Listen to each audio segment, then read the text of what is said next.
கர்த்தர் அதிசயங்களை செய்கிறார். ஊழியங்கள் வழங்கும் ஜீவ வார்த்தை.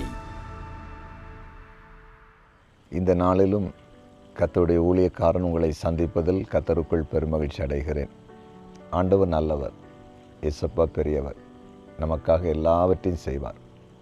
அவர் நமக்காக எல்லாவற்றையும் செய்வதற்கு வல்லமையுள்ள ஒரு ஆண்டவராக இருக்கிறார். பயப்படாதீங்க. இந்த நாளிலும் உங்களுக்கு ஒரு அற்புதத்தை செய்வார்.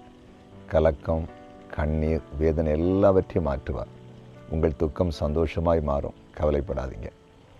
உங்களுடைய ஜெப குறிப்புகளை எங்களுக்கு தெரியப்படுத்துங்க. கமெண்ட் செக்ஷனில் உங்கள் ஜெப குறிப்புகளை அனுப்புங்க. நாங்கள் தினமும் ஜெபிக்கிறோம். நீங்கள் பெற்றுக்கூட நன்மைகளையும் எங்களுக்கு தெரியப்படுத்துங்க. கர்த்தரை நாங்கள் உங்களோடு சேர்ந்து ஸ்தோத்திரம் பண்ணுறோம், துதிக்கிறோம். இந்த ஜீவ வார்த்தை உங்களுக்கு ஆசீர்வாதமாக இருக்குன்னா உங்களுடைய நண்பர்களுக்கு, மற்றவர்களுக்கு அறிமுகப்படுத்துங்க. கர்த்தர் உங்களை ஆசீர்வதிப்பார். இந்த நாள் ஜீவார்த்தைக்கான வசனம் சங்கீதம் 14:2. தேவனை தேடுகிற உணர்வுள்ளவன் உண்டோ என்று பார்க்க கர்த்தர் பரலோகத்திலிருந்து மறுபுத்தரை கண்ணோக்கினார்.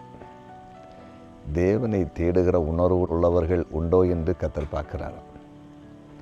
ஆண்டவருடைய கண்கள் இந்த பூமியில் அவரை தேடுகிறவர்கள் யார் என்பதை பார்க்கிறதா. கர்த்தரை தேடணும், கர்த்தரை தேடணும். இந்த பூமியில் பாருங்கள், எல்லாரும் ஆண்டவரை தேடவில்லை, எல்லாரும் கர்த்தரை தேடவில்லை.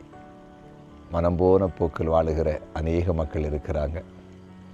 ஆனால் பைபிள் என்ன சொல்லுகிறது? சங்கீதம் 34 கர்த்தரை தேடுகிறவர்களுக்கோ ஒரு நன்மையும் குறைபடாது. கர்த்தரை தேடுகிற மக்களுக்கு ஒரு நன்மையும் குறைபடாது.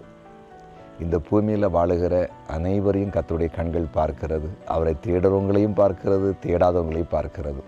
நீங்கள் கர்த்தரை தேடுறீங்கல்ல, கர்த்தரை ஆராதிப்பதற்கு ஆலயத்துக்கு போகிறீங்கல்ல, ஜெபம் பண்ணுறீங்கல்ல, வேதம் வாசிக்கிறீங்கல்ல, கர்த்தருக்கு ஊழியம் செய்கிறீங்கல்ல, கைவிடவே மாட்டார். உங்களை நிச்சயமாகவே ஆண்டவர் ஆசீர்வதிப்பார். பெரிய காரியங்களை செய்வார். ஏன் அவர் இந்த பூமியில் அவரை தேடுகிற மக்கள் உண்டோ என்று பார்க்கிறேன்னு சொன்னால், அவரை தேடுகிற மக்களுக்கும் தேடாத மக்களுக்கும் வித்தியாசத்தை பார்த்து அதன்படி நன்மைகளை செய்யணும்ல, அதுக்கு தான் அவர் அப்படி செய்கிறார். மல்கியா தீர்க்கதரிசன புஸ்தகத்தில் ஒரு வசனம் இருக்குது. துன்மார்க்கனுக்கும் நீதிமானுக்கும் கர்த்தருக்கு ஊழியம் செய்கிறவனுக்கும் செய்யாதவனுக்கும் வித்தியாசத்தை காண்பிப்பாராம். அப்படின்னா இந்த பூமியில் கர்த்தரை தேடுறவங்களுக்கும் தேடாதவங்களுக்கும் வித்தியாசம் காண்பிக்காமல் இருப்பாரா? கண்டிப்பாக காண்பிப்பார். சரி, அதனால் உங்களை சுற்றி இருக்கிற மக்களை பார்க்காதீங்க. கர்த்தரை தேடாமல் இருந்து அவங்க இருக்கட்டும். நீங்கள் தேடுறீங்கள, உங்களுக்கு அதுக்கேற்ற பலன் உண்டு, ஆசீர்வாதம் உண்டு. விசுவாசமாக இருங்க. கர்த்தர் பெரிய காரியங்களை நிச்சயமாய் செய்வார், நிச்சயமாய் செய்வார். பயப்படாதீங்க. இந்த நாளில் உங்களுக்காக அப்படின்னு ஜெபிக்க போகிறேன். என்னோடு கூட இருந்து ஜெபிப்பீங்களா? ஜெபிப்போம்.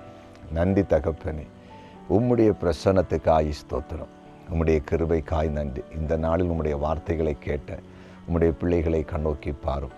கர்த்தரை தேடுகிற மனிதர்கள் இந்த பூமியிலே உண்டோ என்று உம்முடைய கண்கள் அதை பார்க்கிறதாம்.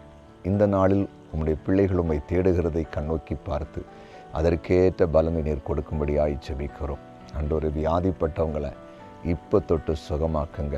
ஆண்டவரே, சமாதானம் இல்லாத மக்களுக்கு சமாதானத்தை கொடுங்க. ஆண்டவரே, குறிப்பாய் கடன் பாரத்தோடு இருக்கிற மக்களை விடுதலையாக்குங்க. இந்த நாளில் ஆண்டவரை விசேஷமாய் பிறந்த நாளை காண்கிற அனைவரையும் ஆசீர்வதிக்கிறேன்.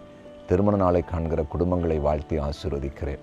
கமெண்ட் செக்ஷனில் ஜெபக்குறிப்பு அனுப்பியிருக்கிற ஒவ்வொருவருக்காக ஜெபிக்கிறேன். ஆண்டவரே, நீர் ஜெபக்குறிப்பை அங்கீகரித்து அற்புதங்களை செய்தருளும். சாட்சியாய் உம்முடைய பிள்ளைகளை வைப்பீராக. கர்த்தருக்கு ஊழியம் செய்கிற தேவ ஊழியர்களையும் ஆசீர்வதிங்க.